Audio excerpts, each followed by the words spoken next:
The first question that everyone wants to know, of course, is how did you all become City fans, and who was first? Did one of you bring the other one into the fold? How'd it work? I mean, for me, it was about 5-6 years ago. I was down in Florida, just waking up early for a round of golf. Was up before my wife, went down to just eat some food. It was an 8 a.m. tea time. I woke up really early. Happened to turn on the TV, and City was on, and I was really one of the first soccer games I've ever watched, full time, and just fell in love with it since that day. I've been following them and supporting them, and just trying to grow my knowledge of the game more and more. And do you remember anything about the match? Like, what really attracted you and drew you in? I think just how easy they made the difficulty of, moving the ball and the way they could pass it, cross field 40, 50 yards on a dime. They'd be able to trap it on a dime and stop it, keep moving it around. And you turn on a Premier League game and see some of the best players in the world come together and play. It's exciting. I've been a fan of soccer for a long time. I used to watch Premier League on an old, English soccer channel for years. My roommate, my old roommate, when I was a first or second year player, who works here, he's a diehard soccer fan. So in our squabbles over who got to watch what on TV, a lot of times we're watching soccer. And I think over the years I just gained, like Brian said, just a sincere appreciation for the artistry of the game, and it is different in Europe. The pace, the ability. I watched a number of episodes, the Amazon show last year, and I just, it just kind of gave me an even greater appreciation and devotion to City. Just really appreciating the way that Pep went about his business, the way he speaks to the team. It's a disciplined but encouraging style from what it seems like from the show, and I really related to that type of leadership and appreciated it, and I enjoy supporting City, and obviously the last couple of years have been pretty good. For you both as athletes, what is the most attractive thing about the playing style that you see? I mean, for me personally, it's how together they all play. I mean, for us, football, all 11 need to do their job for us to succeed in soccer. Some say, one guy can take over a game, but with them, it's all 11 working together. I mean, they're really, special the way they move the ball. I mean, no one is out of the game. I mean, from Ederson all the way forward, everyone's always involved, and the style of passing and moving and passing and moving, and always looking for that one last touch to get a clean shot. I mean, it's like Aaron said, it's like, art in motion. I mean, it really is. I mean, it's so fun to watch, and like he said, last few years it's been amazing to watch. And for me, it's, as a quarterback, you rely so much on the unspoken communication, just the trust that a guy is going to be in a certain spot at the right time based on past conversations, and that's soccer.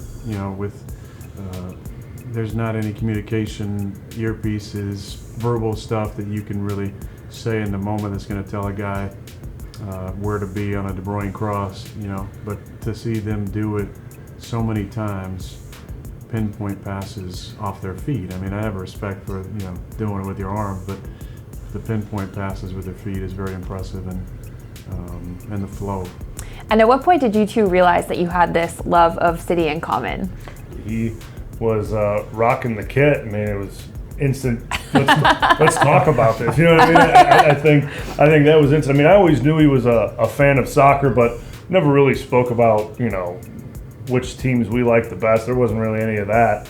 But once I saw him get the City kit on, it was he and I versus everyone else in the building. I mean, that's our friendship went to another level. Of course. Do you remember what that first conversation was about?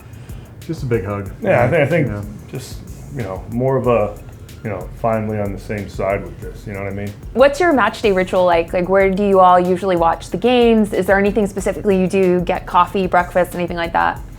Well, I mean, we don't. Training room a lot. Yeah, I mean, normally we're in the training room watching it because when the matches start at 6:30. I mean, we work on Saturdays. Mm-hmm. We have meetings and practice, so a lot of the times we're just sitting in the training room watching it before meetings, or We can DVR it at home and race home and watch it. Try and catch it if you got a home game.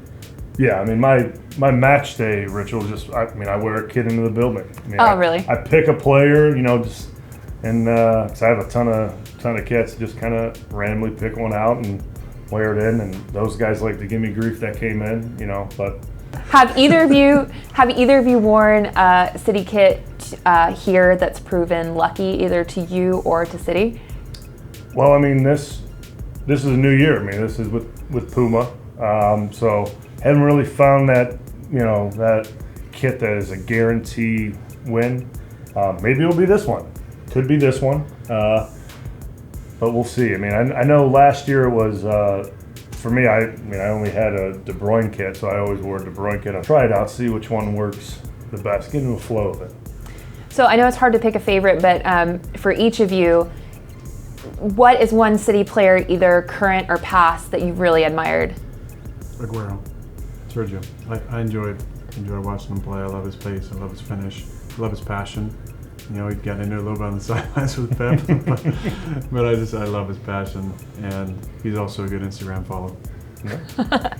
I mean, as an offensive lineman, we're used to kind of being, behind the scenes, doing our job. That's why I kind of like Fernandinho.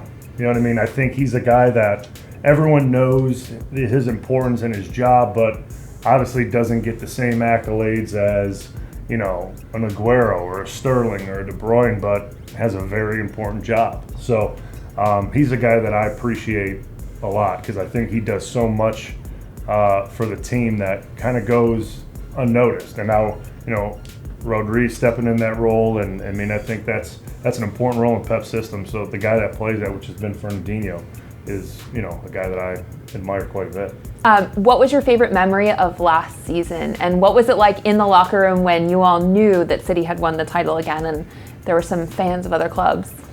Well, what was real quiet? Yeah, I mean, because not a lot to say. No, there wasn't much. I mean, I remember Brighton scoring. I'm like, oh, we'll see. It's like the 12th minute. Let's just settle down. And then City went on and rattled off 4 in a row. It's it's all friendly banter. We'll just put it there. It's real cordial. I know that you both kind of look at Man City social media, especially you're really in the Man City social media. What part of that is fun for you all? Like, do you find it relaxing? What's the motivation there? I mean, I think as being in a professional sports team and kind of seeing how our social media team deals with us, and I mean, you get insights that normal people normally don't get to see. So when they're taking videos at training or photos, I mean, that's all stuff that that's not all set up. They're not going out there and saying, "Hey guys, pose for these photos," and then we're gonna go inside. I mean, that's all stuff that's going on. You like to see that because that's what happens here. I mean, everything that they post, I mean, that's us doing our job, practicing doing it live. So just a good insight because, we're here, they're over there. We don't really get that, type of view when you're, over the pond, I guess you could say. So it's just good to see the training and all that. I mean, that's all fun stuff to watch. Cool. Last one, and this is the big question, obviously. Each of you, what are your hopes for this season? What are your predictions? In an ideal world, how would City finish out 2019-2020? 99 points. That's what I'm hoping for. I mean, we had 100, 2 years ago, and then 98 last year? Yep. It's 99. possible. It's still possible. 99 points. I like that. Yeah, I think that's possible. I think the Champions League is also going to be a little bit different this year. I think the mentality of the team's a little bit different. I think if you watched them on the road this year compared to even last year, I mean, way more aggressive this year. So I think the mindset of the team has changed for Champions League as well. So I'm going to take City to win the league by 2 points. And I think if I had to make a prediction, obviously you don't know who's going to be in what side of the bracket in Champions League. That all gets settled out. But my ideal Champions League final would be City beating Liverpool in the final. Okay. Well, we'll come back and check on all of those next May and June. I love the optimism. Aaron, Brian, thanks so much, and good luck with the Packers season this year. Appreciate it. Thank you.